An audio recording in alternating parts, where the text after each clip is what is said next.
Hi hello students, ఈరోజు మనం penguin పక్షి గురించి నేర్చుకుందాం. పెంగ్విన్ల యొక్క నడక ప్రవర్తన మనం గమనించినప్పుడు అవి మరగుజ్జు వలె మనుషుల్లాగా మనకు అనిపిస్తాయి. వాటికి వెనక వైపు నల్లగా, ముందు వైపు తెల్లగా, నీట్గా డ్రెస్ చేసుకున్న ఒక వ్యక్తిలా కనిపిస్తాయి. అంతేకాకుండా దాని రెక్కలు మనిషి చేతుల్లాగా అనిపిస్తాయి. అది నడిచే విధానం కూడా మనిషిని పోలి ఉండటం చాలా ఆశ్చర్యకరం. పెంగ్విన్లు కూడా మనుషులను పెద్ద సైజు పెంగ్విన్లుగా భావించి దగ్గరకు చేరిన సందర్భాలు ఉన్నాయని పరిశోధకులు చాలామంది చెప్తుంటారు.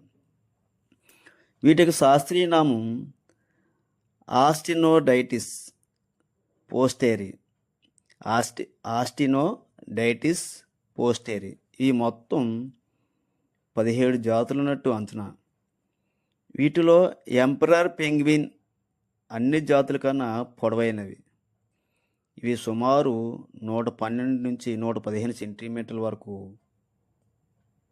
ఎత్తు, 30 కిలోల బరువు వరకు ఉంటాయి. అతి చిన్న పెంగ్విన్ 40 సెంటీమీటర్ల ఎత్తు, 2 కిలోల బరువు ఉంటాయి. ఈ ఎక్కువగా అంటార్కిటికా మంచు ఖండంలో కనిపిస్తాయి. ఇవి కొన్ని ప్రాంతాల్లో ఉష్ణోగ్రత 45 సెంటీగ్రేడ్ వరకు ఉంటుంది. అతి తీవ్రమైన శీతల గాలులు వీస్తుంటాయి. అయినా పెంగ్విన్లు మాత్రం తనకు గూడిని కట్టుకోవు. పెంగ్విన్ల యొక్క శరీరంపై ఈకలు, చర్మం లోపల వైపుండే 2-3 సెంటీమీటర్ల మందంలో ఉండే కొవ్వు పొర ఇవి అతి శీతల వాతావరణానికి తట్టుకునేటట్లు చేస్తాయి. అంటార్కిటికాలో మార్చి నెలలో మంచుకాలం వస్తుంది. అందువల్ల మిగతా జంతువులు, పక్షులు వలస వెళ్తాయి. అయితే ఎంపరర్ పెంగ్విన్లు ఎక్కడికి కదలవు. ఆ ప్రాంతంలో అన్ని జీవులు వసంతకాలంలో గుడ్లు పెట్టి పొదుగుతాయి. దీనికి ఒక ప్రత్యేక కారణం ఉంది. పెంగ్విన్లు జీవనమంతా మంచుపైనే కదా. అంటార్కిటికాలో డిసెంబర్ నెల వచ్చేసరికి మంచు కరగడం ప్రారంభమవుతుంది.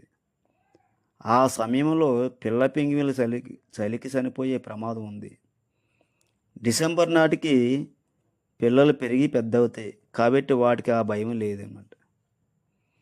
ఇతర పెంగ్విన్లు సీజన్లో 2-3 గుడ్లు పెడతాయి. అయితే ఎంపరర్ పెంగ్విన్ మాత్రం ఒకే గుడ్డు పెడుతుంది. గుడ్డు పెట్టిన వెంటనే దాని సంరక్షణ భారం అంతా మగ పెంగ్విన్ చూసుకుంటుంది. దాని పొదిగే బాధ్యత కూడా మగ పెంగ్విన్దే.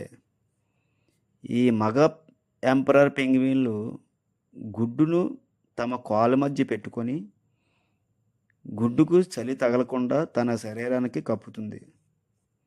ఎన్ని మంచు తుఫాన్లు వచ్చినా అది కదలకుండా సుమారు 65 రోజుల పాటు అలాగే ఉండిపోతుంది. ఇది నిజంగా ఆశ్చర్యకరమే. ఇంకా విచిత్రమైన విషయం ఏమిటంటే గుడ్డు పిల్లగా మారే వరకు ఎటువంటి ఆహారాన్ని తీసుకోవు. ఆ సమయంలో ఇది దాదాపు సగం బరువును కోల్పోతుంది. 2 నెలల తర్వాత వేటకి వెళ్ళిన ఆడ పెంగ్విన్ తిరిగి వస్తుంది. అప్పుడు పిల్ల బాధ్యత ఆడ పెంగ్విన్కి అప్పజెప్పి మగ పెంగ్విన్ వేటకు బయలుదేరుతుంది. పిల్లలు 5 నుండి 10 రోజుల వయసు వచ్చేసరికి స్వతంత్రంగా జీవించగలుగుతాయి. ఇదండి పెంగ్విన్ యొక్క చరిత్ర.